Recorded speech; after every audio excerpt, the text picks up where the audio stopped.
నమస్కారం, welcome to I dream. నేను మీ విజిత. ప్రస్తుతం మనతో పాటు ఉన్నారు శ్రీ స్వామి సిద్ధయోగి. స్వామీజీ చిన్న వయసులోనే గృహ పరిత్యాగం చేసి కాశీ, ప్రయాగ, హిమాలయాల లాంటి యాత్రలు చేస్తూ పెద్ద పెద్ద గురువుల దగ్గర వేద విద్య, యోగ విద్య నేర్చుకొని వారు నేర్చుకున్న విద్యలను వారి శిష్యులకు తెలియచేస్తూ ఎంతో జ్ఞానాన్ని అందిస్తూ తన దగ్గరికి వెళ్ళి ఆపదలో ఉన్న వాళ్లకు కష్టాలు తీర్చి ఎన్నో మంచి విషయాలను మనందరికీ తెలియజేస్తున్నారు. ఇప్పుడు గురుగారితో మాట్లాడి మరిన్ని విషయాలు తెలుసుకుందాం. నమస్కారం స్వామీజీ. జయ గురుదత్తమ్మ. గురుగారు, అఘోరాలను వింటూ ఉంటాం. అసలు ఈ అఘోరాలు అంటే ఎవరు గురూజీ? మామూలుగా మనము సన్యాసులు అని, యోగులు అని వింటూ ఉంటాం. వాళ్ళు చాలా జ్ఞానం కలిగి ఉంటారని కూడా వింటూ ఉంటాం. వాళ్ళకన్నా అఘోరాలకు ఇంకా ఎక్కువ జ్ఞానం తెలిసి ఉంటుందా గురూజీ? శ్రీమాత్రే నమః. శ్రీ గురు దత్తాత్రేయాయ నమః. గురుదేవ దత్త. భారతీయ సనాతన ధర్మంలో అఘోర సాంప్రదాయం అనేది ఒక సాంప్రదాయం. ఓకే. సన్యాసులు, యోగులు, సిద్ధపురుషులు వీరందరూ కూడా, అఘోరాలన్నీ కూడా ఏదైనప్పటికీ పరమేశ్వరుడికి దక్షిణ భాగం, ఈశ్వరుడికి దక్షిణ భాగము నుంచి ఒక విధానము, కుడి భాగం నుంచి ఒక విధానం. ఇది యోగ మార్గం, ఇది వామాచారం, దక్షిణాచారం. దక్షిణ హస్తం అంటే కుడి చెయ్యి, వామహస్తం అంటే ఎడమ చెయ్యి. అలాగే ఈశ్వరుడికి ప్రణితాపమై జీవించడమే వీరి లక్ష్యం. సన్యాసులు కానీ, యోగులు కానీ, సిద్ధపురుషులు కానీ ఎవరైనా సరే, వాటిల్లో అఘోర సాంప్రదాయం ఒకటి. ఓకే. అయితే దక్షిణాచారంలో కానీ వామాచారం అంటే శుద్ధత్వం, యోగ సాధన ద్వారా యమ, నియమ, ఆసన, ప్రాణాయామ, ప్రత్యాహార, ధారణ, ధ్యాన, సమాధి అంటారు వీటిని. అష్టాంగ మార్గాలు. ఈ అష్టాంగ మార్గాల ద్వారా ఒక విధానంగా అలవరుస్తూ సత్వగుణంగా ప్రేరేపిస్తూ సంఘానికి అనుకూలంగా ఉండి కాషాయ వస్త్రం ధరించి యోగ మార్గం ద్వారా ఇంద్రియాలను దగ్గరగా తీసుకునే ప్రయత్నం చేయడం అనేది సన్యాసులు అంటారు. ఇదే మార్గాన్ని విశ్వమంతా భగవంతుడే కదా, అన్నిటా భగవంతుడు ఉంటాడు, శ్మశానంలో భగవంతుడు ఉంటాడు, దేవాలయంలో వెలిగించిన దీపానికి మనం నమస్కరిస్తాం, చితి మంటల దీపానికి నమస్కరించాం. అది మంటలని భయపడతాం. వాస్తవంగా రెండిటిలో ఉండే అగ్నికణం ఒకటే కదా, దీపము మంట ఒకటే, కానీ అది డిఫరెంట్ అయిపోయింది. అయితే ఈ అఘోరాలకి ఏంటంటే రెండిటిలో ఉండే సత్యం ఒకటే కాబట్టి దీంట్లో నుంచి మేము కనుగొంటాము అని అఘోర సాంప్రదాయం అనేది ఒకటి. అంటే దీంట్లో నుంచి ఉంటారు వాళ్ళదంతా, కొంచెం శ్మశానం నుంచి మొదలు పెడతారు. మనం మాత్రం శ్మశానానికి వెళ్ళి ఆ క్షణం మాత్రమే భయపడి దండం పెడతాము. తర్వాత భయపడుతూ మనం ఇంటికి వచ్చి దేవుడి దీపానికి దండం పెడతాం. ఎవరైనా దేహం వదిలేస్తే అక్కడ ఇంటికి రాగానే ఒక దీపానికి దండం పెట్టుకోం, శివాలయానికి వెళ్ళి దండం పెట్టుకుంటారు. అదే సాంప్రదాయం ఉంది. పెద్దలు ఇప్పటికి కూడా కొన్ని శివాలయానికి వెళ్తారు దేహం కాల్చిన తర్వాత. ఇక్కడ అఘోరాలు అక్కడి నుంచే మొదలు పెడతారు. ఓకే ఓకే, అదనమాట. అంటే అఘోర సాంప్రదాయంలోనే ఈ యొక్క ఆవశ్యకత అనేది ఉంది. ఆవశ్యకత ఉంది. అలా అఘోర సాంప్రదాయాలన్నీ కూడా మనకు వచ్చాయి ఒక్కొక్క మార్గం ద్వారా. ఓకే. శక్తుల విషయానికి వస్తే ఇప్పుడు సన్యాసులు, యోగుల విషయంలో ఎలా ఉంటుంది, అఘోరాల విషయంలో ఎలా ఉంటుంది గురుజీ? సన్యాసులు, యోగులకు కూడా ఏదైనా వాళ్ళ ఏకాగ్రతను బట్టి ఉంటుంది. అయితే ఆల్మోస్ట్ అఘోరాల దగ్గర ఉండే శక్తులే ఎక్కువ. అఘోరాలు అంటే వారు వీటన్నిటినీ అంటే బలవంతంగా, శక్తివంతంగా కష్టపడి సాధన చేయాలి. అఘోరం అంటే ఎమ్మడేమో రాదు. ఇప్పుడు బలవంతంగా, శక్తివంతంగా సాధన చేయాలి. ఒక ఉదాహరణకి ఒక చిన్న మనం ఒక ప్లేస్లో ఒక చిన్న పాది చేయాలనుకున్నాం, ఒక పూల మొక్క నాటడానికి పాది చేయాలనుకొని ఒట్టి మన చేత్తోనే తీస్తున్నాం. ఒట్టి చేయితోనే ఒక పెద్ద గుంత తీసి ఆ వాటర్ కంటెంట్ కోసం చేస్తున్నాం. ఒక చిన్నది అక్కడ ఒక పాది మొక్కల కోసం ఒక చిన్న గుంత దోవాలి, ఒక 5 అడుగుల గుంత. ఆ 5 అడుగుల గుంతలో నీళ్లు నింపి చెట్లకు పోసుకోవడానికి ఒక గుంత దోవుతున్నాం. అప్పుడు మనం చేయితో తీయాలి అనుకున్నాం అనుకో, ఒకడు చేయితో తీయాలనుకుంటాడు, ఒకడు కర్రతో తీయాలనుకుంటాడు, ఒకడు కడ్డీతో తీయాలనుకుంటాడు, ఒకడు డ్రిల్లింగ్ మిషన్ పెడతాడు, ఒక జేసీబీ పెడతాడు. ఇప్పుడు సోలార్ సిస్టమ్ అంటే ఒకటి సోలార్ ప్యాన్ అంటే ఒక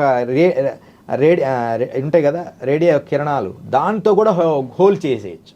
ఓకే, మనం ఒక లైటింగ్ లాంటి దాంతో కూడా అక్కడ బ్లాస్ట్ చేయొచ్చు. అలాంటివి కూడా ఇప్పుడు వచ్చాయి. అయితే ఈ అఘోర సాంప్రదాయం అనేది ఎలాంటిదంటే చేయితో తీసినంత కఠినంగా ఉంటుంది. అప్పుడు చర్మం పోద్ది, కండరాలు, గోర్లు అవన్నీ నాశనం అవుతాయి. అయినా వాళ్ళ లక్ష్యము కోసం దాన్ని మరిచిపోయి చేస్తారు, కఠినంగా దాన్ని సాధిస్తారు. ఓకే, కానీ అదొక అంటే దాన్ని అలవాటు పడినారు, అదొక విధానం తప్ప దాంట్లో సౌమ్యంగా సాధన దాంట్లో ఇలా కూర్చొని, కానీ అలా చేయడం వల్లే వాళ్ళు దాని మీద ఏకాగ్రతగా ఉంటారు. అదే సన్యాసులు అట్లుండరు, ఉదయం లేసి స్నానం చేసి జపతపాదులు శుద్ధంగా ఉండి ఎవరిని తగలేయకుండా దూరంగా ఉండండి అంటారు. ఏదో అభిషేకము, పూజ, పునస్కారం చేస్తుంటారు. అది సత్వగుణములో ప్రేరేపితం. ఇది ఇక్కడ అన్ని భావాలు, అన్ని బంధాలు ఉంటాయి, అన్ని బాధ్యతలుగా. కానీ అఘోరులకు ఇంకే లక్ష్యం ఉండదు. మనం చూసే వాళ్ళకి అది పిచ్చితనంగా అనిపిస్తుంది. వాళ్ళు అక్కడే ఉండి, అక్కడే తింటూ, అక్కడే ఆరాధన చేస్తూ అంత కఠినంగా ఉంటుంది. అఘోర సాంప్రదాయం అంటే కఠినంగా ఉండే ఒకనొక చట్రం, అంటే ఒకనొక ప్రక్రియ. అయితే ఆల్రెడీ అంటే సంసార జీవితంలో ఉన్న వాళ్ళు అఘోరాగా మారే అవకాశం ఉంటుందా గురుజీ? వెళ్ళొచ్చు అలా? 100%. అయితే గురువులు ఒప్పుకోవాలి. ఇప్పుడు అఘోరాలు అనే పదానికి ఇంకా నేను కొన్ని విషయాలు చెప్తారా, సీక్రెట్స్. అసలు అఘోర అనే ఒక సాంప్రదాయం దగ్గర తీసుకోవాలి మనం. ఎమ్మడే నేను అఘోరా అని విభూది పెట్టుకుంటే అఘోరాలు కాలేరు. ఇప్పుడు మేమంతా కూడా అఘోరాలుగా అలా ఉండదు. అఘోర సాంప్రదాయానికి అఘోర యోగులతో మేము నడుస్తున్నాం అంతే, ఒక దీక్షలాగా. ఓకే, అంతేగాని సంసార జీవితంలో ఉండి కూడా వెళ్ళొచ్చు. కానీ వారి బాధ్యతలు అయిపోయి ఉండాలి. అంటే వివాహం అయి ఉండాలి. వివాహం అయిపోయిన తర్వాత వాళ్ళు ఆ మార్గంలో పయనించాలి. ఓకే, వివాహం అయిపోయి పిల్లలు ఉన్నారనుకో, పెళ్ళిళ్ళు చేసేసి వెళ్ళాలి. మరి అలా వెళ్ళిపోగానే వాళ్ళు దీక్ష చెయ్యరు గురువులు. వాళ్ళను పరీక్ష పెడతారు. కనీసం ఎంత లేదైనా 2-3 సంవత్సరాలు పరీక్ష పెడతారు వాళ్ళకి. ఆ పరీక్షల్లో నెగ్గి అప్పుడు దాకా ఏదో ఒక మంత్రం చేసుకొని ఆయన ఇస్తారు. వీళ్ళు ఏంటంటే ఆ మంత్రం చేసి ఇంకా నాకు సిద్ధి కలగలేదే అంటారు.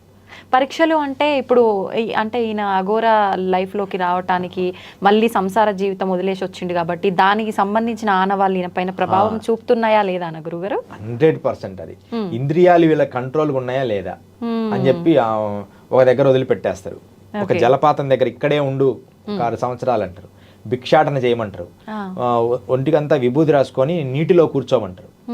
వాళ్ళు ఏమి చెప్తే అవన్నీ చేస్తూ వారికి ఇంకా భౌతిక ఆపేక్ష ఉందా అని, భౌతిక ఆపేక్ష ఉందా అనుకుంటే ఆ దీక్ష ఇయ్యరు, అఘోర దీక్ష.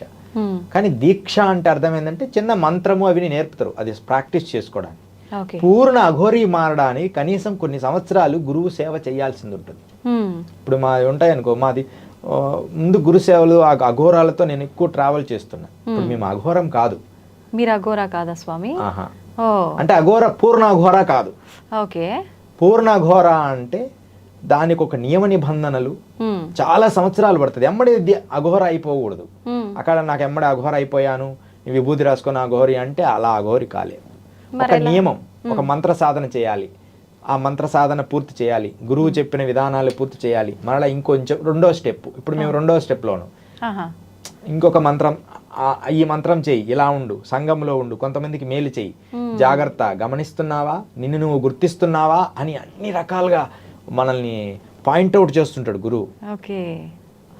జాగ్రత్తగా సూచనలు ఇస్తుంటారు.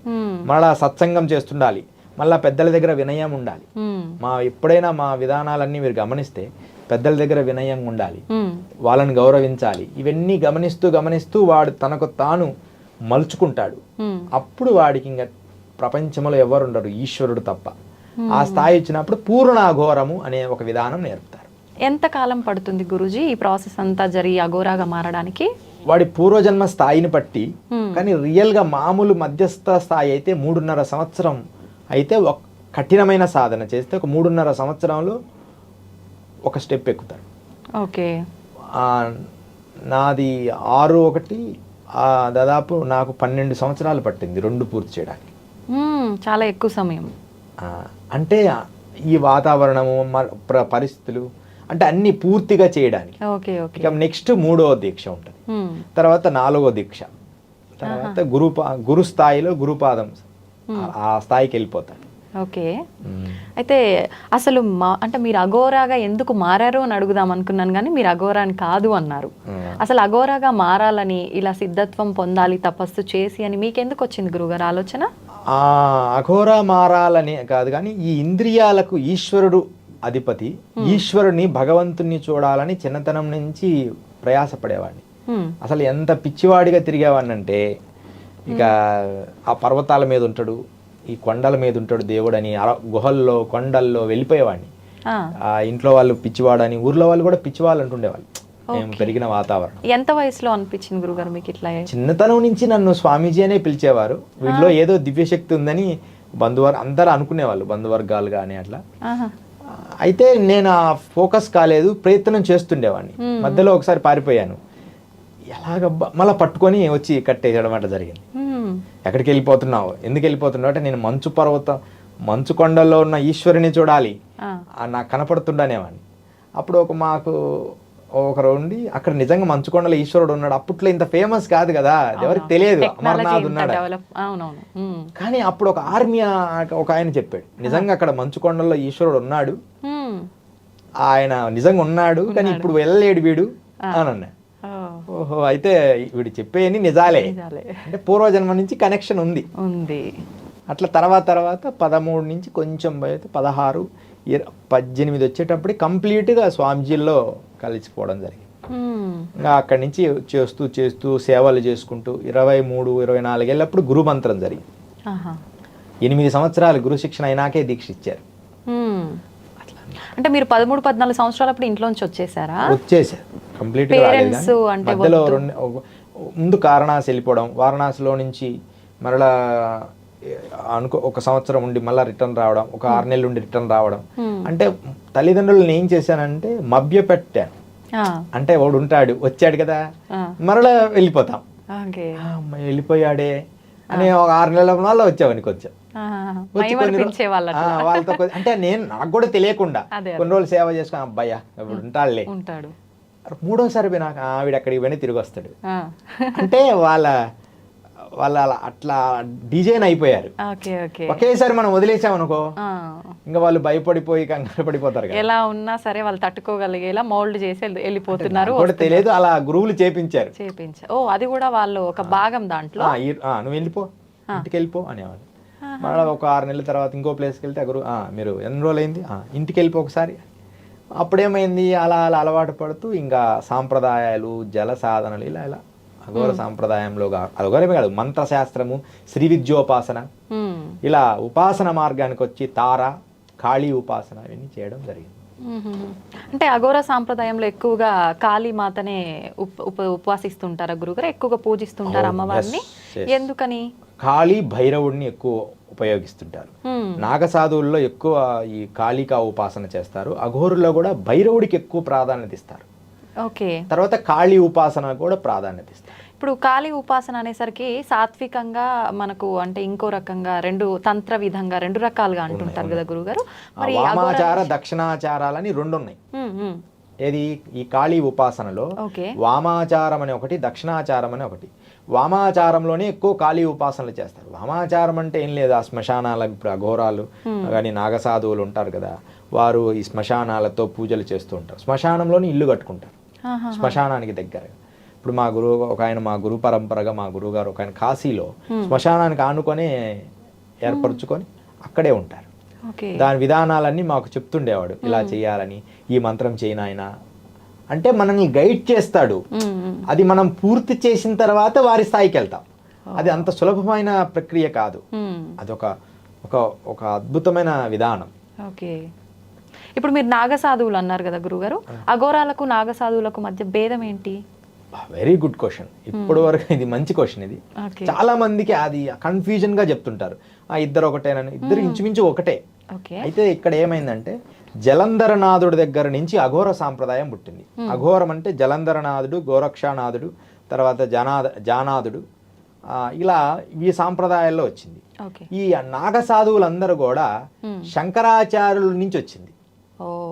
శంకరాచార్యులు ఏం చేశారంటే భారతదేశాన్ని కానీ ముస్లింలు కొన్ని దాడుల నుంచి భవిష్యత్తులో మనం తట్టుకోవాలని చెప్పి ఒకానొక విధానాన్ని ప్రవేశపెట్టాడు. నాగ సాధువులని తనకు తానైనా మనల్ని అంటే సైన్యం అంటే సోల్జర్స్ లాగా ఒక హిందూ భావజాలంలో ఉన్న సోల్జర్స్ కావాలి. ఏదన్నా కష్టం వచ్చినప్పుడు యుద్ధాలు జరిగినప్పుడు ఒక ముస్లిం కొన్ని యుద్ధాలు జరిగినాయి. ఆ యుద్ధాలు జరిగినప్పుడు వాళ్ళని ఆ రాజుగారు తట్టుకోలేకపోతే అఘోరాలు పోయి హెల్ప్ చేశారు ఈ నాగ సాధువులు. ఈ నాగ సాధువులకు ఏంటంటే కొంచెం కఠినత్వం ఎక్కువ ఉంటుంది. అంటే సోల్జర్స్ కదా, హిందూ సోల్జర్స్ అంటే నాగ సాధువులే. వాళ్ళు అవసరమైనప్పుడు వస్తారు. దేశాన్ని రక్షించడమే వాళ్ళ బాధ్యత. ఓకే. అంటే వాళ్ళు దూరంగా ఉంటారు కదా గురుగారు, వాళ్ళకి ఎలా క్షణాల్లో వచ్చేస్తారు.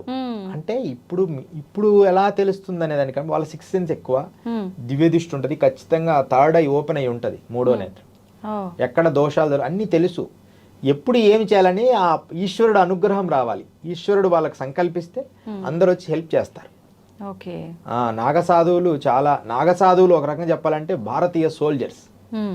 వాళ్ళు అంటే కరెక్ట్గా ఉండి సాంప్రదాయంలో అఖాడాసు దాంట్లో పెద్ద అఖాడాలో మళ్ళీ దాంట్లో పండితులు దాంట్లో తర్వాత ఒక రకమైన స్టెప్స్ ఉంటాయి. అలా వాళ్ళ సాంప్రదాయాల్లో జాగ్రత్తగా ఉన్న వాళ్ళు మాత్రమే నిజమైన నాగులు, నిజమైన అఘోరాలు. అదే తప్ప విభూతి ఇప్పుడు ఈ మధ్య రోడ్ల మీద కార్లు వేసుకొని తిరిగి పిలవడము, మేము అఘోరా అని చెప్పడము, వాళ్ళు రాగానే వాళ్ళకి డబ్బులు ఇవ్వడము, నన్నే స్వామీజీ అనుకోకుండా పిలిచాడు, అవునవును నన్ను పిలిచాడండి, రుద్రాక్ష ఇచ్చాడండి, నేను 2000 అయితే 5000 ఇచ్చానండి అంటే అస్సలు అఘోరాలు కానీ నాగ సాధువులు కానీ రియల్గా చెప్తున్నామ్మా డబ్బులు అడగరు. అసలు డబ్బుల ప్రస్తావన ఉండదు వాళ్ళకి. ఆకలైనప్పుడు భిక్షాటన ఉంటుంది. నిజంగా అవసరమైనప్పుడు ఎవరా నీ దగ్గర ఉందా, ఇదిగో కొంచెం ఈ ఛార్జీకి ఇచ్చేయి అంటారు. అంటే ఏదో కొంచెం మొత్తంగా అవసరానికి. ఇప్పుడు 5000 నేను కార్ వేసుకొని వచ్చా, నాకు డీజిల్ కావాలి 10,000 అలా అన్నారు. డిమాండ్ ఉండదు. అసలు వాళ్ళు ఇలా తిరగరు. నాగసాధువులు అయితే అసలు అఖాడాలు వదిలి బయటికి రారు. అఘోరాలు కొంచెం బయటి ప్రపంచంకి వస్తారు. ఈ జలంధరనాథుడి నుంచి శాస్త్రీయంగా మత్స్యేంద్రనాథ గోరక్షణ ఇదో వచ్చిందంతా అఘోర సాంప్రదాయం. నాగ సాంప్రదాయం అంతా శంకరాచార్యుల నుంచి బలపడింది.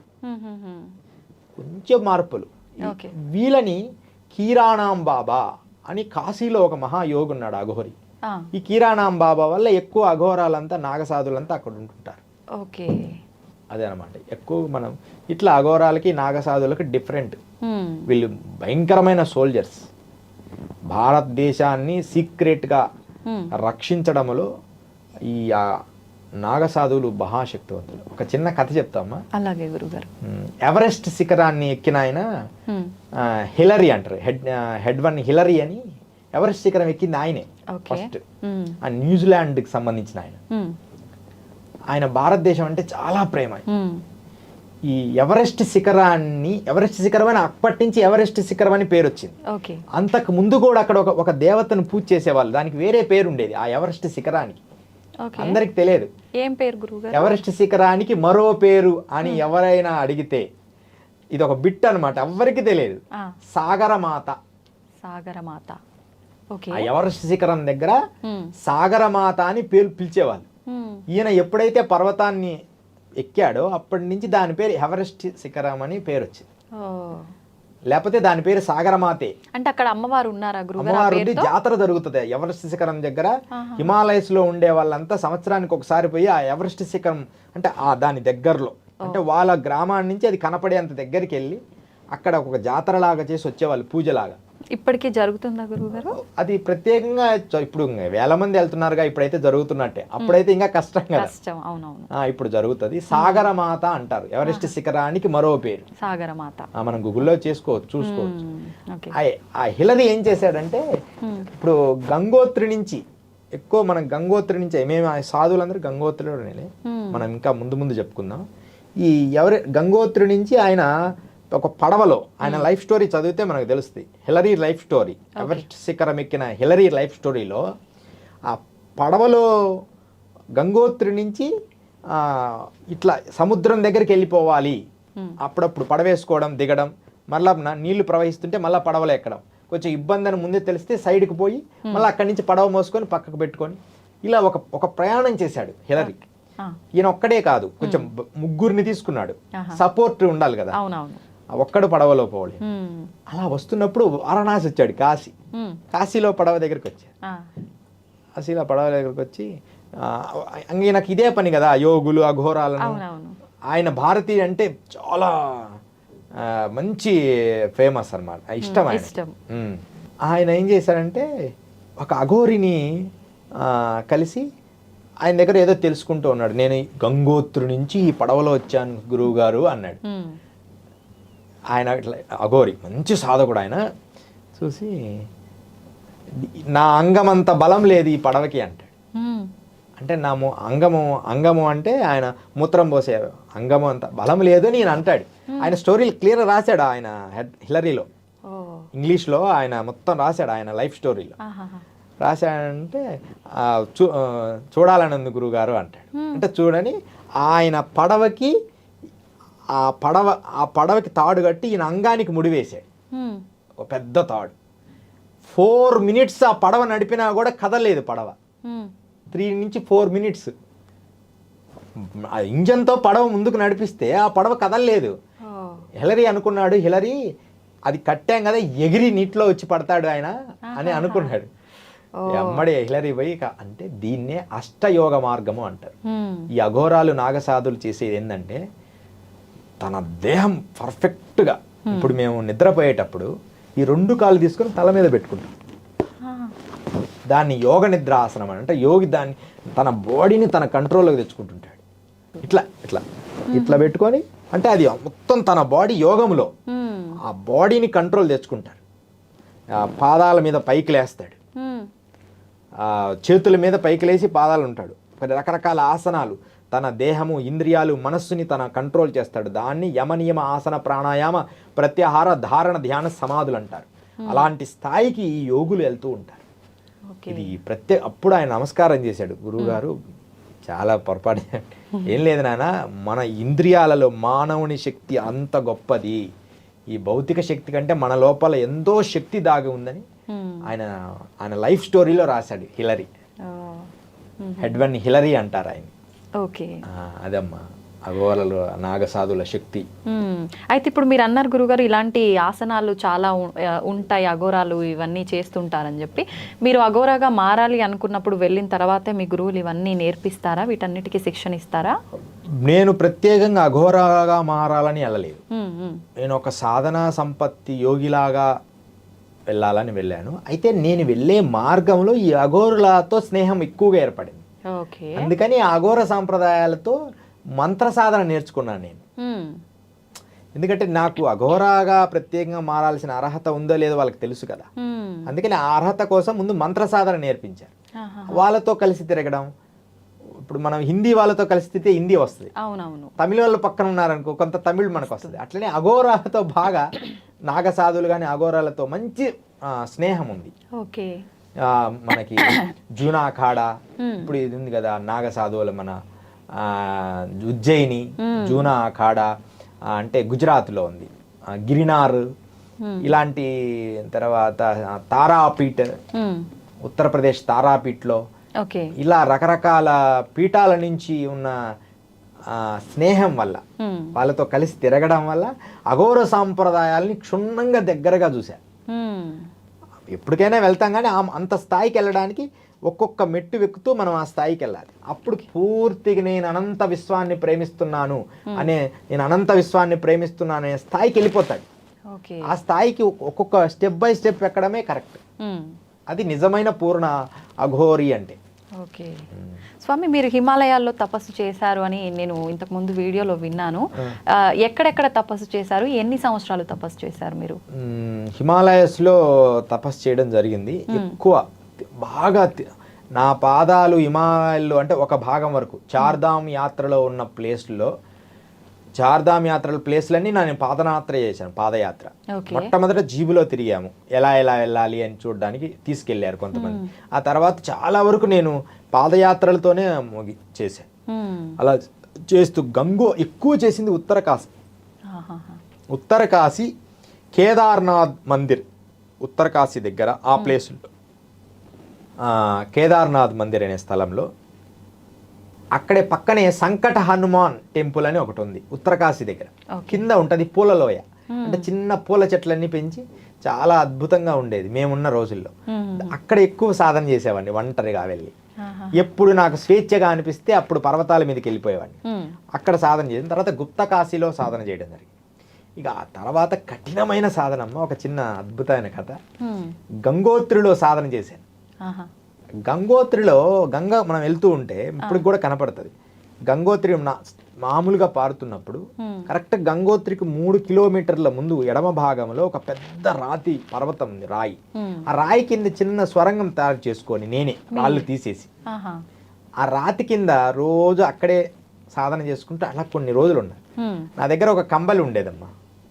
కంబళి ఒక్కటే ఉండేది, ఎక్కువ ఉండేది, మంచి మందపు కంబలి ఉండాలి హిమాలయాలో బ్రతకాలంటే. ఇంకా మిగతా ఈ బ్యాగ్ అయి మొయ్యలేం నడిచేవాళ్ళు. ఆ కంబలి వేసుకొని పడుకుంటే రోజు 2 ఎలకలు వచ్చేవి నా కంబళ్ళలోకి. ఆ ఎలకలు వచ్చి నన్ను ఆనుకొని పడుకునేవి వెచ్చగా కంబళ్ళలో దూరే. ఒకరోజు తీవ్రమైన చలి వచ్చినప్పుడు అది కంబల్ని దగ్గర అనుకొని లోపలికి ముడుచుకొని పడుకున్నాను. మరుసటి రోజు అంటే పడుకున్నాను, ఏదో చల్లటి గాలి కొడుతుంది. ఉదయం లేచేటప్పటికి నా కంబలికి హోలేసి అంటే అది రోజు దానికి అనుమతి ఇచ్చేవాడిని. అవి ఉన్నాయని నేను కదలకుండా, అవి కూడా కదలకుండా పడుకున్నాయి. ఆ తర్వాత ఆ కంబలి కూడా కొన్నాళ్ళు ఉండి అనుకోకుండా ఒక దగ్గర పెట్టాను. ఇట్లా జీవరాశులతో కూడా తపస్సు చేసినప్పుడు స్నేహం చేశాను. రాత్రి ఎప్పుడు సాధన చేసుకోవాలంటే అప్పుడు చేసుకునేవాడిని. మళ్ళీ కంబలే కప్పుకొని, కంబలే గొప్ప వరం అమ్మ. అక్కడ హిమాలయాల్లో బ్రతికేవాడి కంబలి ఉండాలి తపస్సు చేసుకోవడానికి. అట్లా గంగోత్రిలో అలా తపస్సు చేశాను. తపోవనం, తర్వాత ఈ గోముఖ్ రస్తాలో అయితే పోయాను. కానీ గోముఖ్ రస్తా వెళ్ళినప్పుడు బాగా కఠినమైన మార్గాల్లో ఈ గ్లేషియర్స్లో నడిచాను హిమాలయాలు. అది మనము చెప్పుకుంటే గంటల తరబడి ఉంటుంది. ఆ గ్లేషియర్స్ మీద నడిచేటప్పుడమ్మా ఇవన్నీ పగిలిపోయి రక్తం గడ్డలు కట్టే. అప్పుడు ఒక దగ్గర అయితే నేను ఇంకా వెళ్తున్నానమ్మా, ఈ కుడికాలు ఆ గ్లేషియర్ లోపలికి దిగిపోయింది, మంచు గడ్డ లోపలికి. ఎడమకాలు పైన ఉంది. మోకాలు పగిలిపోయి ఎంత భయంకరమైన నొప్పు. మళ్ళీ చిన్నగా తీసేసుకుంటే అప్పుడు ఒక గురువు గారు వచ్చి, నువ్వు దేహం చాలా ఇబ్బంది పడుతున్నావు, నువ్వు చిన్న గుట్కెలు మందు గుట్కెలు ఇచ్చాడు, నువ్వు ఒకటి వేసుకొని నిద్రపోయేటప్పుడు అన్నాడు. అసలు స్పృహ లేకుండా నిద్రపోయా. ఏదో నల్లమంది ఏదో ఉండిండొచ్చు, అంటే మరి అలసట నిద్ర రావడం లేదు.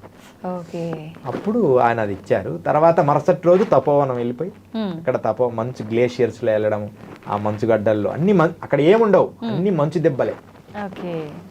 ఆ ఎలుగుబంటి స్నేహం, కోబ్రాస్ పాములు, అంటే వాళ్ళు సాధకులు పెంచుకునేవి. అక్కడ యోగులకి హెల్ప్ చేయడానికి రకరకాల జీవులు హెల్ప్ చేస్తుంటాయి. ఒక గుర్రము, గుర్రము హెల్ప్ చేశాడు ఒక ఆయన, గుర్రం ఆయన. ఆ తర్వాత అట్లా మధ్యప్రదేశ్లో కూడా ఎలుగుబంట్లతో చాలా రోజులు ఉన్నాం. మా ప్రాంతాల్లో కొన్ని ప్రాంతాల్లో అంటే మనం రోజు బిస్కెట్లు వేస్తూ అలవాటు చేస్తే మనల్ని ఏమనవు అవి. కొత్త వ్యక్తులని భయపడి ఏదైనా చేస్తాయేమో కానీ మనిషిని ఏమి తినవు అవి. స్వామీజీ, ఇప్పుడు వాటిని మచ్చిగా చేసుకోవాలని, మామూలుగా అడవులలో ఉండేవన్నీ ఎంత సాధు జంతువులైనా కొంచెం క్రూరంగానే ఉంటాయేమో అన్న ఒక సందేహం ఉంటుంది. మరి వాటితో మీరు స్నేహం చేయాలి అని అంటే వాటిని ఎలా మచ్చిగా చేసుకుంటారు? కొన్నిసార్లు దెబ్బ కూడా కొట్టేవి, కొన్నిసార్లు ఇబ్బంది పడేవాళ్ళం. అయితే మనము రోజు ఏదైనా, మేము ఎక్కువ హిమాలయాల్లో కానీ ఎక్కడైనా దిగినప్పుడు బిస్కెట్ ప్యాకెట్స్, అంటే అప్పుడప్పుడు ఇమీడియట్లీ తినడానికి ఆహారం కొన్ని ఖర్జూర పండ్లు అవి తీసుకెళ్ళాం. ఎక్కడన్నా చెట్ల మీద వాటికి అందని ప్లేస్లో ఉన్నప్పుడు వాటికి వేసేవాడిని. అవి రోజు వచ్చి తినేళ్ళేవి. అలా మచ్చికతనం చేసుకునేవాడిని రోజు. తర్వాత పార్లీ బిస్కెట్ ప్యాకెట్లు ఎక్కువ వేస్తుండేవాడిని. అవి ఇంకా అలవాటు అయిపోయి అవి ఎలుగుబంటితో స్నేహం చేయడం మొదలుపెట్టాను. తర్వాత చిరుతపులితో ఒక్కసారి స్నేహం చేశాను. అవి కూడా అనుకోకుండా దానికి బాగా విపరీతమైన గాయాలయ్యాయి. గాయాలైన తర్వాత నా దగ్గర ఈ కొండ జాతి వాడు ఒకడు ఉండేవాడు. దానికి ఆహారం తీసుకొచ్చి దాన్ని కట్లు కట్టి చాలా బాగా చేసాము. అప్పుడు చేసిన తర్వాత అది బాగా యాక్టివ్ అయిన తర్వాత రోజు మా దగ్గరకు వచ్చేది. పడుకున్నప్పుడు మా దగ్గరకు వచ్చే పడుకునేది. ఫస్ట్లో కొంచెం ఒళ్ళు ఇట్లా వచ్చాయి నాకు, తగిలినప్పుడల్లా నాకు ఏమంటారు కదా, భూమ్స్ వచ్చాయి, భయం అనిపించేది. ఇంకా తర్వాత అలవాటైంది. ఒక్కోసారి భయంగా గట్టిగా అరిచి పంపించిన రోజులు కూడా ఉన్నాయి. అట్లా ఉంటది. అంటే వాటి సహజత్వం ఉంటది. మన ప్రేమ కరెక్ట్ గా ఉంటే అది మనకు అలవాటు అవుతుంది. ఇప్పుడు మనం చూస్తుంటాం కదా, ఇప్పుడు జూలో అవునవును వాళ్ళు ఎలా ట్రైనింగ్ చేస్తారు అలా అన్నమాట. స్వామి, మీరు హిమాలయాల్లో తపస్సు చేశారు కదా, అక్కడ చాలా రకాల మూలికలు అంటే జనానికి ఉపయోగపడే మూలికలు ఉన్నాయి అని అంటుంటారు. మామూలుగా మనం మూవీస్లో వింటూ ఉంటాము జనరల్గా. అయితే అక్కడ నిజంగా అంత మంచి మూలికలు ఉంటుంటాయా? సాధారణ మనుషుల జీవన కాలాన్ని పెంచే మూలికలు ఏమైనా ఉంటాయా అక్కడ? 100% ఉంటాయి. అవి ఎక్కువ మన యమునా నది దగ్గర, సరస్వతి నది దగ్గర కొన్ని ప్లేసుల్లో ఈ హిమాలయస్లో కొన్ని గడ్డి ఉంటుంది. మేమేం చేస్తామంటే ఈ గడ్డిని పెరిగి ఆకలైనప్పుడు దాని బెరడును నములుతూ వెళ్తుంటాం పర్వతం ఎక్కేటప్పుడు. అది చాలా మంచి ఎనర్జీని ఇస్తుంది, శక్తిగా మారుస్తుంది. తర్వాత ఏమో కొన్ని పుట్టగొడుగులు లాంటివి కొన్ని వస్తాయి, అవి కూడా మేము స్వీకరిస్తాం. అరుదుగా దొరుకుతాయి, బ్లాక్గా ఉండి అది తక్కువగా దొరుకుతాయి. అది కొంచెం బ్లాక్ షేప్ ఉంటుంది అనమాట, పూర్తి బ్లాక్ కాదు. పుట్టగొడుగులు వస్తాయి, అవి ఒక 2-3 తింటేనే మనం జస్ట్ వేడి చేసుకొని చాలా ఎనర్జీ లెవెల్స్ వస్తాయి. అట్లాంటి మూలికలు ఉన్నాయి. తర్వాత ఇంకొక ఇక్కడ మేము మందిరంలో, సంకట హనుమాన్ మందిరంలో కూడా కొన్ని మొక్కలు వేసాం. అప్పుడు మీరు పెంచుకున్నారా? పెంచుకున్నాం, అంటే ప్రత్యేకంగా ఎక్కడో ఉన్నాయి తెచ్చి మేము ఆ జలపాతాల దగ్గర నాటుకున్నాం. అవి కూడా వచ్చాయి. చాలా అక్కడ ఉండే గురువు గారు చాలా సంతోషపడినారు, మీ వల్ల మంచి మొక్కలు తెచ్చావోయ్ అని. ఆ మొక్కలతో మనం రోజు తినేవాడిని. ఎక్కువ అంటే ఇంత ఆహారంకే మన దేహం అంతా సరిపోయే శక్తి వచ్చేది వాటిని తినడం వల్ల. తర్వాత శిలాజిత్తు, కొన్ని అద్భుతమైన ఇవి కూడా డైరెక్ట్గా తీసుకునేవాళ్ళం, తయారు చేసి వేడి కరిగిచ్చి తీసుకునేవాళ్ళం అనమాట. శిలాజిత్ చాలా ఎనర్జీని ఇస్తుంది, న్యాచురల్ రియల్ శిలాజిత్. అది మా దగ్గర దొరుకుతుంటుంది, అంటే కొంచెం ఉంటుంది. అలా హిమాలయాల్లో అరుదైన మూలికలు చాలా ఉన్నాయమ్మా. హిమాలయాల్లో ఒక గడ్డి ఉంటుంది, ఆ గడ్డిని మనం తీసుకోవడం. తర్వాత సోమలత, నేను చూసిన వరకు, నేను మిగతా సోమలతను కూడా చూసాను. సోమలతలను కూడా ఒక సంఘటన జరిగింది.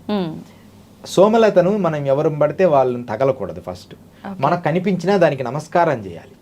వేదములో కూడా దాని విధానం ఉంది. జాత వేదసే సునమా మసోమ మరాతి యతో నిదహాతి వేదః అని. అంటే వేదంకి సంబంధించిన మొక్క కూడా సోమలత ఉంది మన హిమాలయాలు. ఆ మొక్కను కూడా మేము ఒకరోజు, అంటే గురువుగారితో నడుస్తున్నాం, సోమలత కనపడి సోమలత గారి గురుగారు నమస్తే అని చెప్పి ముందు వెళ్ళిపోయారు. గురుగారు నమస్కారం చేసుకొని వచ్చి అన్నాడు. నాకేందంటే మరలా ఏమంటే అది అయింది, కొంచెం అంత కట్ చేసుకుని నోట్లో వేసుకుందామని ఫీలింగ్. గురువుగారేమో అట్లా ఇష్టపడరు, అవసరం లేని ఆ మొక్క మనకి ఎందుకు, కానీ అది చాలా జీవశక్తులు ఇస్తుంది మనకి. అంటే అవసరం లేదు అంటే ఎటువంటి సందర్భాల్లో ఉపయోగపడుతుంది? మన జీవశక్తి కోల్పోయి బాడీ ఎక్కువ కాలం బ్రతకదు, చాలా ఎనర్జీ లెవెల్స్ పోయినాయి అనుకున్నప్పుడు సోమం అమృతం అవుతుంది. దాన్ని జాగ్రత్తగా తీసుకొని మత్తుగా ఉంటది అది. కానీ ఆ ఒక్క పదార్థమే జాగ్రత్తగా చిన్న పదార్థం చేసుకొని తినాలి.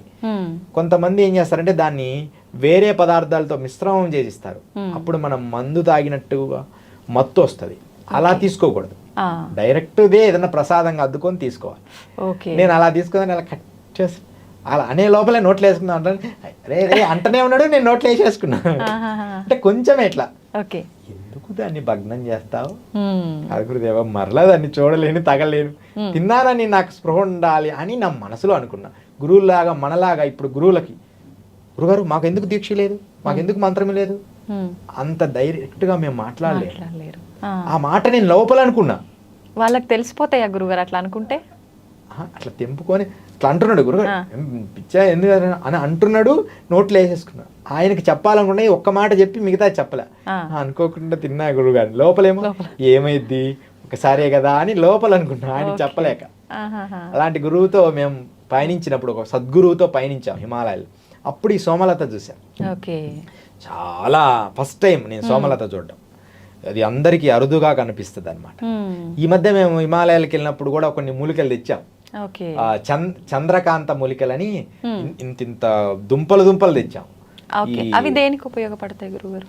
చంద్రకాంత మూలికలు వివాహం కాని వాళ్ళకి ఒకటి, తర్వాత ఏమో కళ్యాణం ఏంది కదా, చంద్రుణ్ణి ఎనర్జీలో ఆరోగ్యానికి, అంటే తినడానికి లేదు, పూజలో పెట్టుకోవడానికి. Okay okay. మేము వెళ్తున్నాము తపోవనం వెళ్ళినప్పుడే, తపోవనం వెళ్ళినప్పుడు అక్కడ ఒక జలపాతం వచ్చింది కదా, ఆ జలపాతం ఒకటి వచ్చింది. ఆ జలపాతం దగ్గర ఇక్కడ ఏదో విచిత్రమైనది కనబడుతుంది అనగానే ఇంత దొరికినాయి. ఆ మూలికలన్నీ తీసుకొచ్చాం. చంద్రకాంతం అనమాట. సేమ్ అలాగే హతజోడి ఉంటది. హతజోడి నేపాల్లో దొరికింది. ఈ తపోవనం వెళ్ళినప్పుడు చంద్రకాంత మూలికలు తెచ్చాం. చంద్రుడి శక్తి గల దుంపలు, అల్లంలాగా ఉంటది అది. అది ఎంత కాలమైనా ఉంటది, ఎండిపోదు. మనం ఇట్లా పక్కన పెట్టిన రీసెంట్ కూడా మన దగ్గర ఉంది, అలాగే ఉంది జీవం. అంటే ఎప్పటికీ అట్లా జీవం ఎండదు, దాదాపు 1 year ఉంటది. ఆ ఏరు ఎండదనమాట. దాన్ని చంద్రుడి శక్తి వల్ల వచ్చిన మూలిక. వశీకరణానికి ఉపయోగపడుతుందని చెప్తారు పెద్దలు. వశీకరణానికి వాడతారు ఆ మూలికని. నేనైతే పూజలో పెట్టా అంతే, దాన్ని దేనికి వాడను. అయితే గురువు గారు, ఇప్పుడు మామూలుగా మానవులకైతే జననం మరణం ఇలాంటివన్నీ సాధ్యము, ఆయుష్ కూడా ఎప్పుడు పోతుందో ఎప్పుడు ఉంటుందో గ్యారంటీ లేదు. మరి అఘోరాల విషయానికి వస్తే చాలా వరకు ఇలాంటి మంత్రసిద్ధత్వం పొంది ఉంటారు, మూలికల గురించి తెలిసి ఉంటుంది వీళ్ళకు. మరి ఇవన్నీ తెలుసు కాబట్టి దీర్ఘాయుష్ పొందే అవకాశం ఉందా?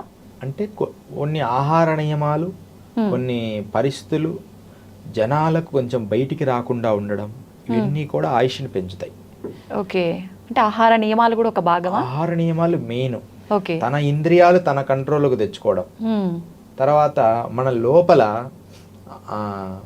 సుధాధారా సారై చరణ యుగళాంతర విగళితై ప్రపంచం సించంతి పునరపి రసాంనాయమాస స్వమాత్మానం కృత్వా స్వపశ కులకుండే కుహిరిని అని ఒక శ్లోకం ఉంది.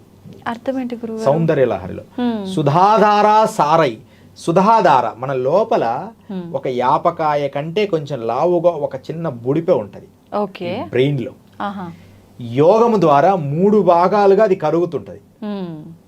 3వ భాగము కరిగేంత వరకు యోగ సాధనలో నిలబడితే ఖచ్చితంగా వారికి ఎన్ని సంవత్సరాలైనా బతికి శక్తి వస్తుంది.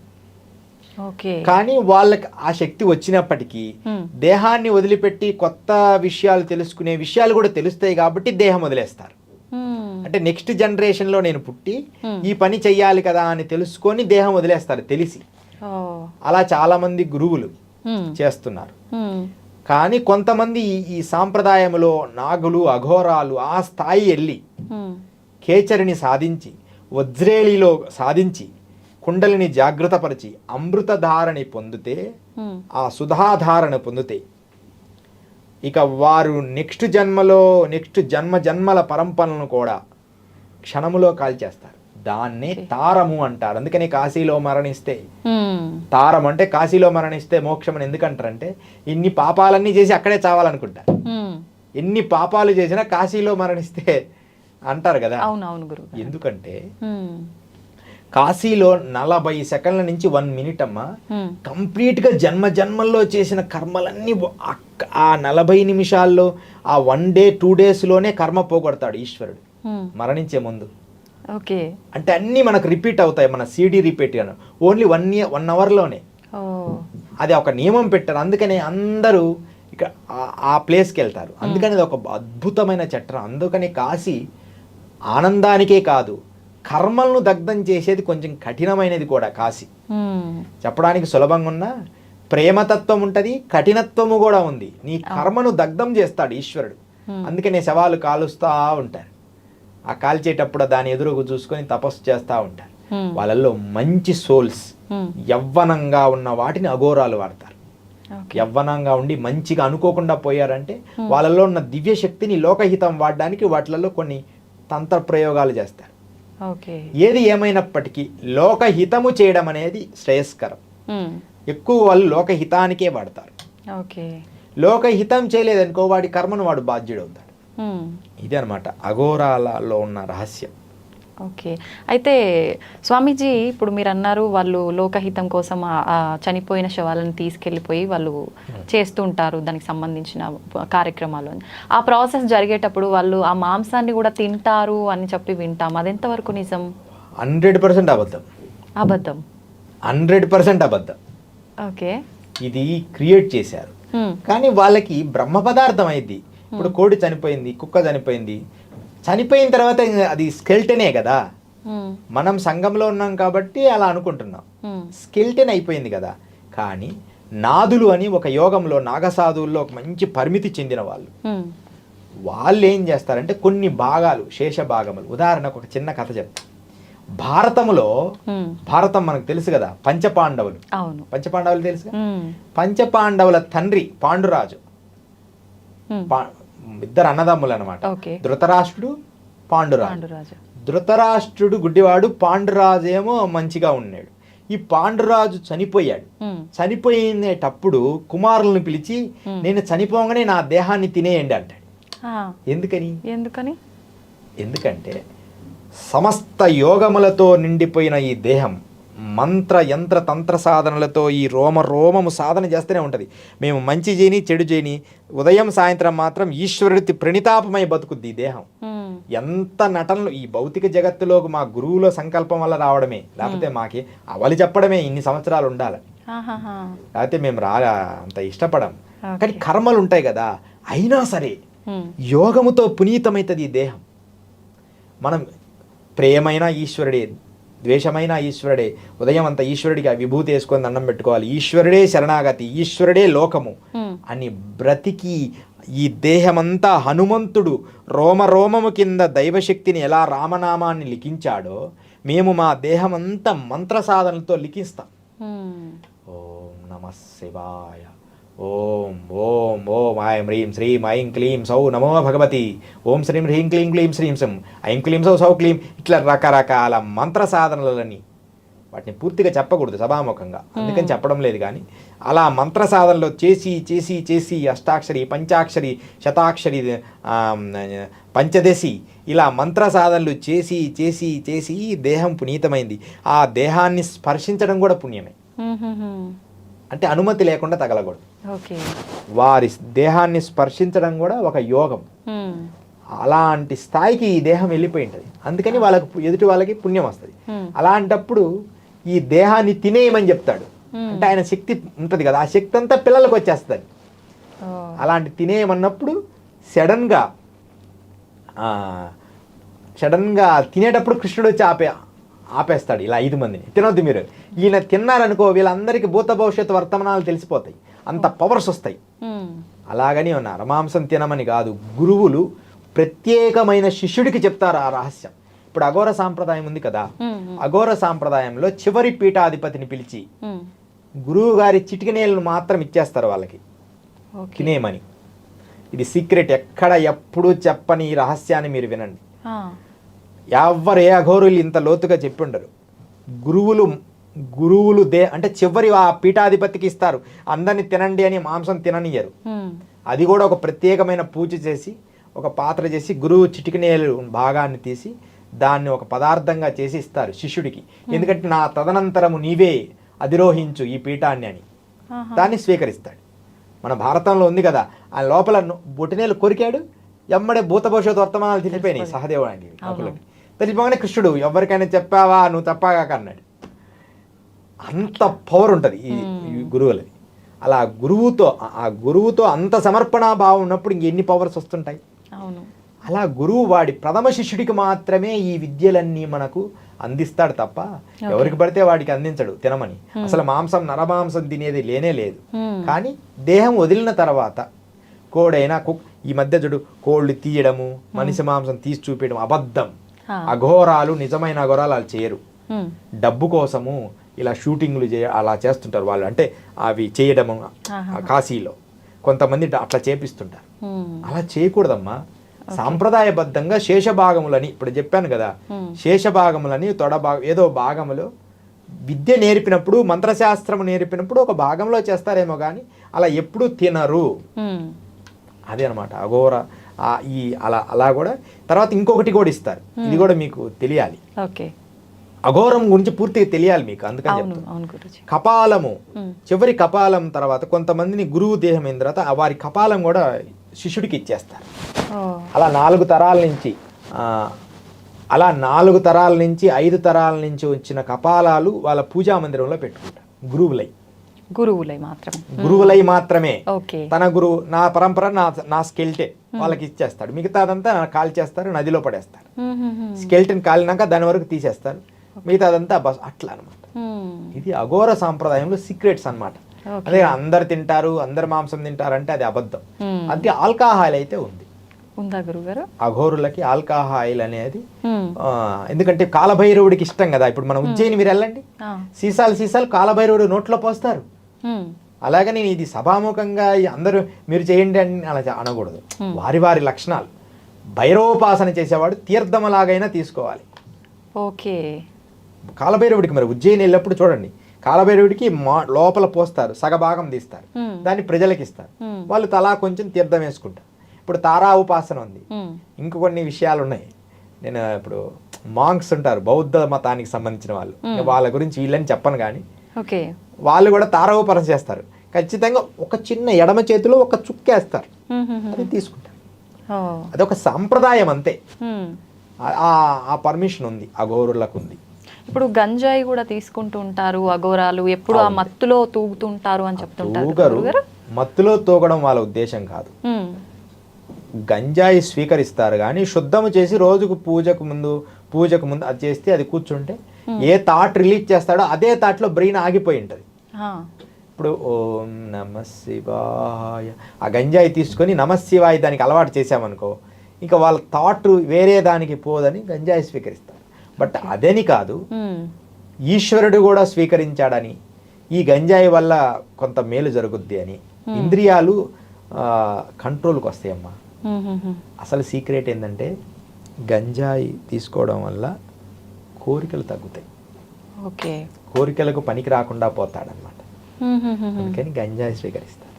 ఓకే. అసలు ఎక్కడ దొరుకుతుంది గురుగారు అఘోరాలకి గంజాయి? ఎందుకు దొరకదమ్మా, ఇప్పుడు ఇక్కడ బ్యాన్ చేశారు కానీ మేము మొన్న ఇక్కడికి వెళ్ళాము, తపోవనం అమ్మ, హిమాలయాల్లో అతి ఎత్తు ప్లేస్లో ఉండే ప్లేస్కి వెళ్ళాను. ఓకే. వెళ్ళినప్పుడు ఇటుపక్కంతా పొలం, కుప్పలుగా గంజాయి ఉంది. అదంతా కట్ చేసి కాల్ చేస్తున్నారు నేను కుటీరంలో ఉంటే. అలా అంత దొరుకుద్దమ్మా. మనం హిమాలయస్కి వెళ్తే జమ్మూ కానీ, మేము జమ్మూలో ఒకసారి వెళ్తుంటే ఒక సాధు అంతా తన దిండులో పెట్టుకున్నాడు. అఘోరాల్ని ఉత్తరప్రదేశ్లో ఏమనరమ్మా, సాధువుల్ని కానీ గంజాయి అంటే ఎక్కువ మొత్తం అంత దొరికితే ఏమనరు, అదొక వాళ్ళ అలవాటు. ఇక్కడ మనకు అది మనిషిని నాశనం చేస్తామమ్మా. యువతని వాళ్ళు చేశారని యువత తాగుతుంటారు, వాళ్ళ జీవితాలు పాడైపోతాయి. ఆకలి కాదు, సన్నగా అయిపోతారు, మనిషి నిద్ర సరిగా పోరు, మానసికమైన ప్రలోభాలకు లోనవుతుంటారు. ఏదో ఆ నికోటిన్ అనే పదార్థం బ్రెయిన్ని యాక్టివ్ చేయడానికి అది చేస్తుంటారు. మామూలుగా చెప్తుంటారు గురుగారు, అడిక్ట్ అయిపోతారు గంజాయి ఒకసారి తీసుకుంటే అని చెప్పి. ఒక్కసారి తీసుకుంటే ఏం అడిక్ట్ గా, దేన్నైనా అలవాటు పడాల్సిందే. నికోటిన్ అలవాటు పడి అది లేకపోతే ఉండలేమనుకుంటా. కానీ నికోటిన్ అనేది నేను చాలా మంది మేధావుల్లో చూశానమ్మా, ప్రతి మేధావికి కూడా ఏదో ఒక బ్యాడ్ అలవాటు ఉంటుంది. అంటే బ్యాడ్ అంటే కొంచెం ఇది బ్యాడు అనుకునే అలవాటు ఉంటుంది. మన సంఘం అది బ్యాడేం కాదు, వాళ్ళల్లో ఉన్న ధారా శక్తి. చాలా మంది కవులల్లో చూశాను, చాలా మంది రైటర్స్లో చూశాను, ఏదో ఒక అలవాటు ఉంటుంది. అది నేను గమనించాను వాళ్ళల్లో. అంటే ఏదో ఒకటి ఉండాలి, లేకపోతే ఏది లేకపోయినా స్వీట్ అయినా అలవాటు ఉండాలి. అంటే అది దానికి అంత అవసరం ఉంది, ఎనర్జీని రిలీజ్ చేస్తుంది. కవులు ఎక్కువ, కవులు, చిత్రకారులు, యోగులు, పరమయోగులు, నిజంగా సాధన అంటే కరెక్ట్గా అలా చేసే వాళ్ళకి ఈ అలవాట్లు ఉంటాయి కొన్ని. మనం ఆ కోణంలో చూడకూడదు, మనం మంచిని గ్రహించి చెడును వదిలేయాలి. ఇప్పుడు చెప్పాం, ఇది ఎంత విధానాలన్నీ విధానాలు చెప్పాం, ఇవన్నీ ఆచరించమని కాదు. మనం మంచిని వీటిలో గ్రహించాలి, చెడును వదిలేయాలి, అదే మన లక్ష్యం. అవును గురుగారు. గురుగారు, అఘోరాలకు కూడా జన్మ పునర్జన్మలు అనేవి ఉంటాయా? పూర్ణ అఘోర శక్తిని పొందిన వాడికి ఇంకా పునర్జన్మ ఉండదు. వాళ్ళ చేతుల్లో ఉంటుంది మరణం. అయితే కొన్ని మంచి కర్మలు చేసి సత్కర్మలు చేసి మరణిస్తారు కదా, అలా మరణించిన వారికి పునర్జన్మలో ఉంటారు. కానీ వాళ్ళు తప్పులు ఎక్కువ చేశారనుకో, కోడి కుక్కగా అట్లా పుడుతుంటారు. కానీ అవి బొమ్మలు వేయడం, వాళ్ళు కొంచెం భౌతికంగా నటన చేయడం, బకెట్ తీసుకురామంటే బకెట్ తీసుకురావడం, కుక్కలు తెస్తుంటాయి. అవి పూర్వజన్మల మనుషులే. అందుకని ఈ మనుషులే భావజాలాలు తొందరగా వస్తాయి వాటికి. మనకు పురాణాల్లో ఉన్నాయి. ఆ పునర్జన్మ ఉందని గాంధీ తాత టైంలో ఒక ఆమె లక్ష్మి అని ఒక ఆవిడ, లక్ష్మీబాయి ఆమె ఒక ఆవిడ, నాది బృందావనం అని చెప్తే ప్రూవ్ అయిపోయింది. అంటే న్యూస్ లో కూడా వచ్చేసింది అప్పుడు ఆ కాలంలోనే. ఆమె పోయి నేను నా కొడుకు వాళ్ళు ముసలోళ్ళు అయిపోయారు, ఇదిగో ఇక్కడ ఒక ఆరా ఉంది, ఇక్కడ లోపల ఒక బాక్స్ ఉంది అన్నీ చెప్పింది ఆవిడ, చిన్న పాపై. వాళ్ళు కూడా ఒప్పుకున్నారు ఏమో మా అమ్మే అని. కొన్ని 2-3 పాయింట్లు పక్కన ఉన్న ఫ్రెండ్ గురించి ఏదో తప్పు చెప్పింది తప్ప మిగతా అంటే ఆ జన్మ గుర్తు పెట్టుకొని చెప్పడమే కష్టం. అట్లా పునర్జన్మ అనేది ఉంది. జన్మలు మన భారతీయ సనాతన ధర్మంలో ఖచ్చితంగా ఉన్నాయి. అదే మనం ప్రూవ్ చేయొచ్చు చాలా వరకు. అయితే స్వామీజీ, అఘోరాలు అనగానే ఎక్కువ మనకు సమాజానికి దూరంగానే ఉంటుంటారు. వాళ్ళు చేసే కార్యక్రమాల వల్ల అసలు సమాజానికి మంచి జరుగుతుందా, చెడు జరుగుతుందా, అసలు దేనికోసం వీళ్ళు తపస్సు చేస్తున్నారు అనే ఆలోచన చాలా మందిలో ఉంటుంది. అసలు అఘోరాలు నిజంగా చెడు చేస్తుంటారా గురుజీ? అసలు ఎప్పుడు ఏ చెడు చేయరమ్మా. ఒకవేళ చెయ్యాలి అంటే ఘోరము అంటే చాలా క్రిటికల్ అని అర్థం. ఘోరము కానిదని క్రిటికల్ అని, చాలా భయంకరమైనది ఘోరము కానిదని అర్థం. దాని అర్థం డెఫినేషన్. భయంకరం అంటేనే ఘోరాలు అట్లా ఘోరాలు. ఘోరము అంటే కఠినమైనది, అఘోరము అంటే కఠినమైనది, మనకు అందనిది, మన మానవ మాత్రులకు అందనిది అర్థం. తర్వాత సమాజానికి ఎప్పుడు చెడు చేయరమ్మా. సమాజానికి చెడు చేసే వాళ్ళని తుదముట్టిస్తారు. వీళ్ళు సమాజం వీళ్ళ వల్ల నష్టం జరుగుతుంది అనుకుంటే వాళ్ళని సంకల్పిస్తారు, వీడు అడ్డు లేకుండా పోవాలి. ఒకవేళ అంటే ఇప్పుడు అట్లాంటి వాళ్ళని అడ్డు తొలగిస్తారు, ఓకే స్వామీజీ. అసలు ఎలాంటి చెడు జరుగుతుంది అట్లాంటి వాళ్ళ వల్ల సమాజానికి? ఎవరు ఇప్పుడు వాళ్ళు చేసే తప్పుల ఎక్కువ మందిని హింసించడం, మెయిన్ స్త్రీలని హింసించడం. అఘోరాలు స్త్రీలని హింసించే వాళ్ళని ఎమ్మడే పసిగడతారు. ప్రేమ భావంతో ఎలా ఉన్నా పర్వాలే వాళ్ళని చంపడం, విపరీతంగా గోవుల్ని చంపడం, వాడి వాళ్ళ ఆరారు చూస్తారు అఘోరాలు. నిజమైన పవర్ఫుల్ అఘోరి వాళ్ళ ఆరాని ఇలా చూస్తాడు, చూసి వీడు ఎమ్మడే పసిగడతాడు. పసిగట్టే చల్ అంటాడు. కొంతమంది ఆవు ఆవు అంటాడు. ఇప్పుడు మేము ఎక్కడికి వెళ్తే మా గురువులు ఆవు మహారాజీ ఆవు ఆవు పెట్టవు చాయ్ పియండు, ఇంకోటి చల్ అంటారు. వాడు కొంచెం చిన్న తప్పులు ఎక్కువ చేయని వాళ్ళకి మహారాజ్ అని దండం పెట్టడానికి వస్తుంటారు. మరీ తప్పులు చేసిన వాడిని అంటే వాడి వల్ల ఇంకా లోకం నష్టం జరుగుద్ది అనుకుంటే నాగసాధువులు అటాక్ చేస్తారు. అఘోరాలు ఏం చేయరు. నాగసాధువులకు కనిపిస్తే నాగసాధువులు వీడి చెడ్డోడు, వీడి వల్ల వీడు మారణాయుధము అని వాళ్ళకి భగవంతుడు వాళ్ళకి చెప్పాలి. అప్పుడు చేసేది వాళ్ళని వాళ్ళ శక్తితో చేస్తారని మనం వింటున్నాం కొన్నిటిల్లో. అయితే ఇప్పుడు మామూలు మానవ మాతృలకైతే పాపపుణ్యాల చిట్టా అనేది భగవంతుడు ఖచ్చితంగా దానికి పనిష్మెంట్ ఇస్తాడు అంటారు. మరి అఘోరాగా ఉండి ఇట్లా చెడు చేసిన వాళ్ళకి కూడా పాపపుణ్యాల ఎఫెక్ట్ అనేది ఉంటుందా గురుజీ? అఘోరాగా ఉండి చెడు చేసినా సరే ఎప్పుడైనా చెడు చెడే, చెడుకు శిక్ష తప్పదు. కానీ వాడు చేసింది లోకహితము అయితే మాత్రం ఏం కాదు. లోకహితము కావాలి. ఇప్పుడు ఉదాహరణకి డాక్టరు ఎగ్జామ్ రాసిన తర్వాత డాక్టర్ ఆపరేషన్ థియేటర్లో ఎన్నో బాడీస్ని కోస్తాడు. అవును. దానికి ముందు సైన్స్లో కప్పల్ని కోస్తారు. అంటే ముందు జీవరాశుల్ని కోస్తారు. ఈ కప్పల్ని ఎంత సజీవంగా కోస్తారు తెలుసా? బతికున్న కప్పల్ని. అవునవును. లేకపోతే వాళ్ళు కరెక్ట్గా దాన్ని తీరి చేయలేరు. ఎలా చేస్తారంటే ఉప్పు నీళ్ళలో పడేస్తారు కప్పలన్నీ, బతికున్న వాటిని. మరి ఎన్ని తప్పంటే ఎట్లా? వాడు లక్షల మంది కాపాడడానికి ట్రైనింగ్ అవుతున్నాడు. ఆ కప్పలు ఎమ్మడే కొద్దిసేపటికి స్పృహ కోల్పోతాయి, అంటే ప్రాణం పోతుంది, కానీ లోపల ఉన్న జీవరాశులన్నీ నీట్గా ఉంటాయి ఆర్గాన్స్. మళ్ళీ వాడు అలా తిప్పి కప్పని వెనక్కి తిప్పి కోస్తే తెల్లగా వస్తాయి, వెన్నపూసలాగా. దాన్ని తీస్తాడు, ఒక్కొక్క పాయింట్ లివర్ అన్ని సెట్ చేస్తాడు. మనిషి బాడీని కూడా అలా తీస్తాడు. ఇది గుండె, ఇది లివర్, ఎన్ని కోస్తాడు మనుషుల్ని. మరి అది దోషం అంటే ఎట్లా? వాడు సంఘానికి మేలు చేయడానికి చేస్తున్నాడు. అఘోరీలు కూడా అంతే. సంఘానికి మేలు చేయాలన్నప్పుడు కొన్నిటిని సంహరించాలి. కొంతమందిని సంహరిస్తే వాటి ఇప్పుడు బాడీస్ కావాలి కదా, వాటిని సంహరించి వాటి పూజలు చేస్తారు, కొంతమంది వాటి మీద పూజ చేస్తారు. అది సంఘానికి మేలు జరిగేటట్టు చేస్తారు. అంతేగాని వాడు తప్పు. ఇప్పుడు డాక్టర్ గారు ఆపరేషన్ థియేటర్ తీసుకెళ్ళాడు, ఒక వ్యక్తిని బతికించాలి అనుకున్నాడు, హార్ట్ ఓపెన్ చేశాడు, చేయగానే వాడు చనిపోయాడు. చనిపోగానే సారీ అంటాడు. వీళ్ళు ఏడుస్తారు అంతే తప్ప ఆయన డాక్టర్ మీద కేసు వేయరు కదా. అవును, నువ్వు తప్పు నిజంగా ఇది శాస్త్రీయంగా ఇతను చంపినట్టే, లేకపోతే ఇంకొంతసేపు ఎక్కువ ఉండేవాడు, ఇంకొక 10 రోజులు బతికేవాడిని. ఈయన ముందు తీసుకెళ్ళి వీడు బాగు చేయాలనే ఉద్దేశం కోసం చేశాడు, అది దోషం కాదు. ఇక్కడ పాయింట్ బాగా గమనించండి, బాగు చెయ్యాలి, వాని జీవితం మంచి చెయ్యాలి అనుకునే సంకల్పములో చెడు జరిగితే అది చెడు కాదు, అది చిట్టానే. కానీ అదే పనిగా ఈ మధ్య కరోనా టైంలో మనం చూసాం, అదే పనిగా లక్షలు వసూలు చేసి మనుషుల్ని పిప్పి పిండినట్టు కొన్ని హాస్పిటల్ చేశాయి, కొన్ని పరిస్థితులు చేశాయి, ఎంత దారుణమైన స్థితికి చేశాయమ్మా కొన్ని.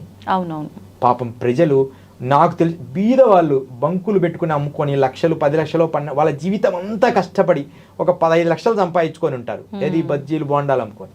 అలాంటి వాళ్ళని మొత్తం క్లోజ్ చేసి చంపేశారు, డబ్బు తీసుకున్నారు, మనుషులు చనిపోయారు. ఇన్ని లక్షలు సంపాదించాం కదా, ఇలాంటి టైంలో అందరికి సర్వీస్ చేద్దామనే థాట్ ఏ ఒక్క డాక్టర్లకు రాలేదమ్మా. అది ఒక పెద్ద బాధాకరం.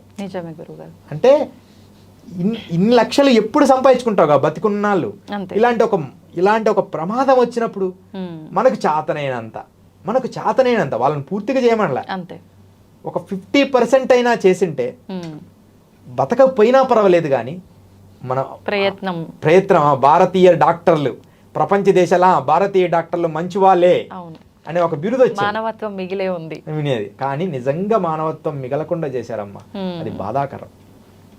ఎవరో కొంతమంది ఉన్నారులే మంచి వాళ్ళు, చాలా మంది పెద్ద పెద్ద సినీ సెలబ్రిటీల వాళ్ళు మాత్రం చాలా హెల్ప్ చేశారు. సోను సూద్ అని కొంతమంది నేను చూశాను, వాళ్ళు చేసిన మంచి అసలు అమోఘం. నేను కూడా అసలు ఒక హ్యాపీనెస్ వచ్చింది నాకు, అరే ఇలాంటి వాళ్ళు ఉండాలి అని. చాలా మన హీరోలు చాలా మంది చేసేవాళ్ళు, బయటికి చెప్పకుండా చేసిన వాళ్ళు చాలా మంది. మన సినీ యాక్టర్లో చిరంజీవి గారు వీళ్ళందరూ బయటికి చెప్పనంత మాత్రం చేయలేదని కాదు, వాళ్ళు ఎంతో మంది హెల్ప్ చేశారు. అదేమో కొంచెం ఆయన బయటకు వచ్చి ఎక్కువ మొత్తంలో చేశాడు కాబట్టి ఆయన పేరు వచ్చింది. అట్లా ఉంటే ఎంతో బాగుండేది. డాక్టర్లు అంటున్నాను, ఈ డాక్టర్లు ఒక 100కి 50 రూపాయలు తీసుకొని చేసింటే ఎంత బాగుండు. కానీ సమస్య లేదు, 15 లక్షలు కట్టండి, అలా అదొక పెద్ద బాధ. అలాగే మనం ఏమంటున్నానంటే ఆ సర్వీస్ చెయ్యాలి. ఏ అఘోరి అయినా, ఏ సన్యాసి అయినా, ఏ వ్యక్తి అయినా అలాంటి ఆలోచన చేసే విధానము భారతదేశంలో మంచితనంగా మలుచుకుంటే అది మంచి కావాలి. అదే అన్నమాట. అయితే స్వామీజీ, నాదొక క్వశ్చన్. ఇప్పుడు మనం డాక్టర్ల గురించి మాట్లాడుకున్నాము, సమాజం కోసం ఇలా చేయాల్సింది అని. ఇప్పుడు అఘోరాలు ఎప్పుడు దేవునికి దగ్గరలో వాళ్ళు చేసే ధ్యానం రూపంలో భగవంతునితో అంటే సాన్నిహిత్యంగా ఉంటారు అని వింటుంటాం కదా, మరి ఇలాంటి ప్రళయాలు వచ్చినప్పుడు ఆపే ప్రయత్నం ఎందుకు చేయరు? పుట్టుక అంటే మరణము ఉంటుంది ప్రతి మనిషికి.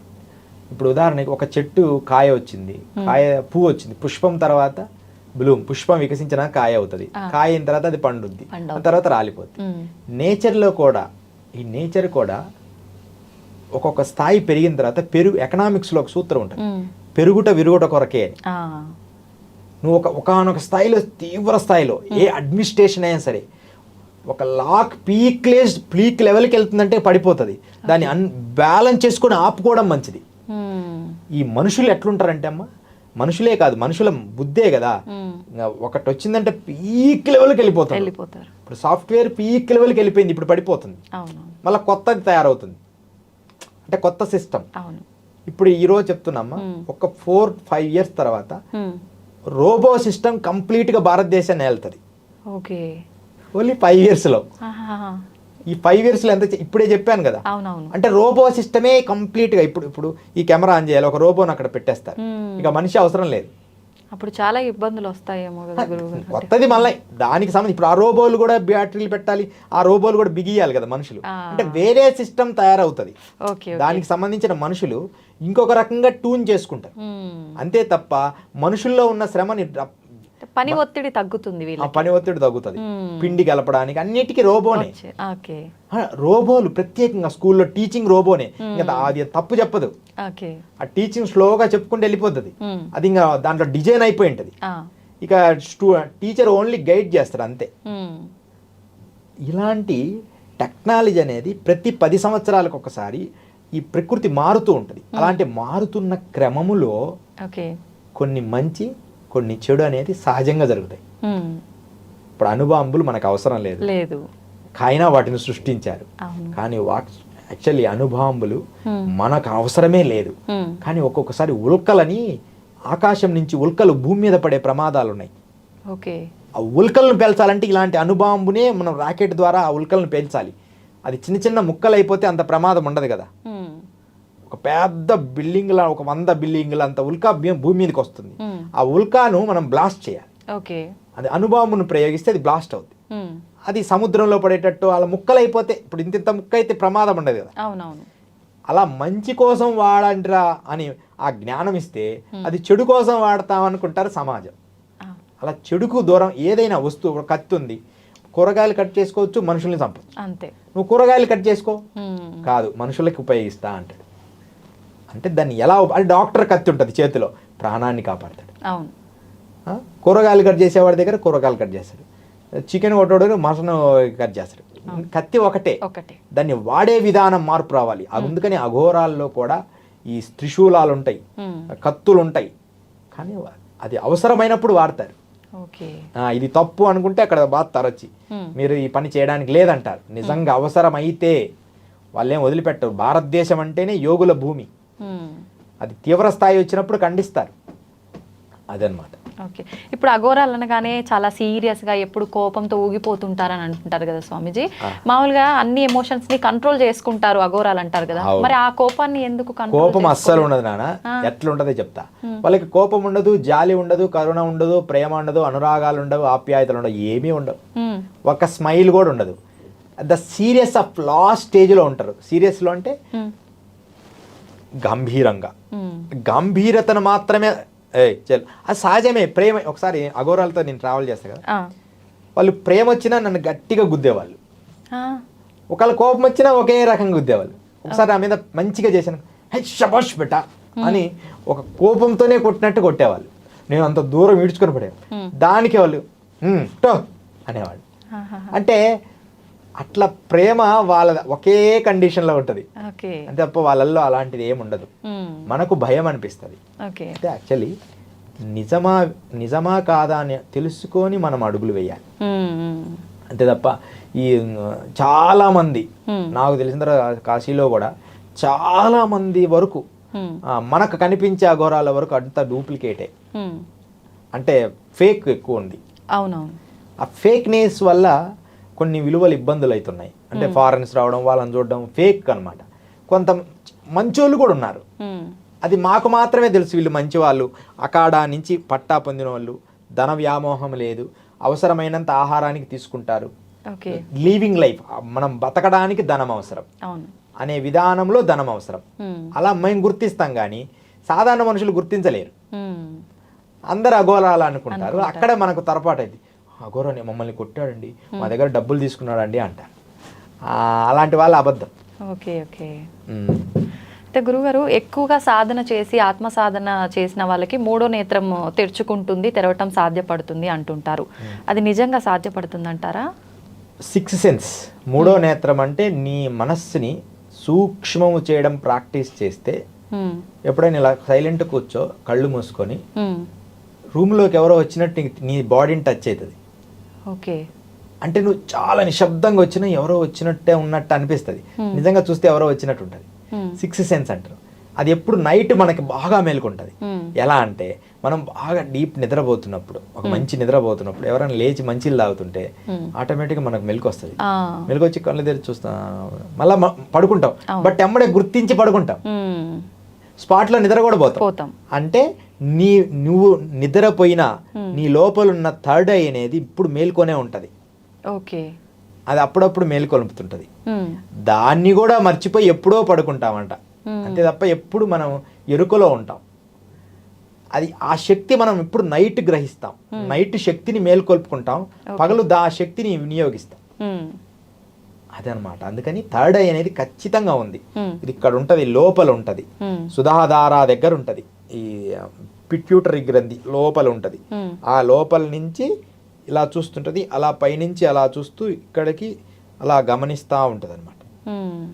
మనం రోజు ప్రాక్టీస్ చేస్తే నీకు కూడా వస్తుంది అనమాట. 100% వస్తుంది ఆ శక్తి. రెగ్యులర్ ప్రాక్టీస్ చేయాలి. నువ్వు ఎలా నువ్వు భౌతిక కర్మలు ఏమైనా ఉండని, ఉమ్. నియమము నియమము తప్పకుండా చెయ్యాలి. అదే మనం చేయం. అవును. థర్డ్ ఐ 100% వస్తాం. ఇప్పుడు క్షుద్ర పెద్ద చూపిస్తుంటారు మాంత్రికుడికి, వాడికి థర్డ్ ఐ ఉంటుంది. ఉమ్. మరి వాడు దుర్మార్గుడు అట్లుండదు. ఎవరు ప్రాక్టీస్ చేసినా థర్డ్ ఐ వస్తుంది. ఓకే. కానీ అది సద్వినియోగపరచడమే ఇంపార్టెంట్. మంచిగా వాడాలి. ఉమ్. అదే అనమాట. థర్డ్ ఐ ఉంది. ఓకే. కుండలిని జాగృతపరచాలి. మూలాధార స్వాదిష్టాన అనాహత విశుద్ధ ఆగ్నేయ సహస్రార ఈ చక్రాలన్నిటిని మేల్కొల్పాలి. ఉమ్. ఆ ప్రేల్కొడి ప్రాణాయామ కుంభక రేచకాల ద్వారా ఉమ్. అలా చేసిన తర్వాత ఒకనొక స్థితికి చేసుకొని ఆ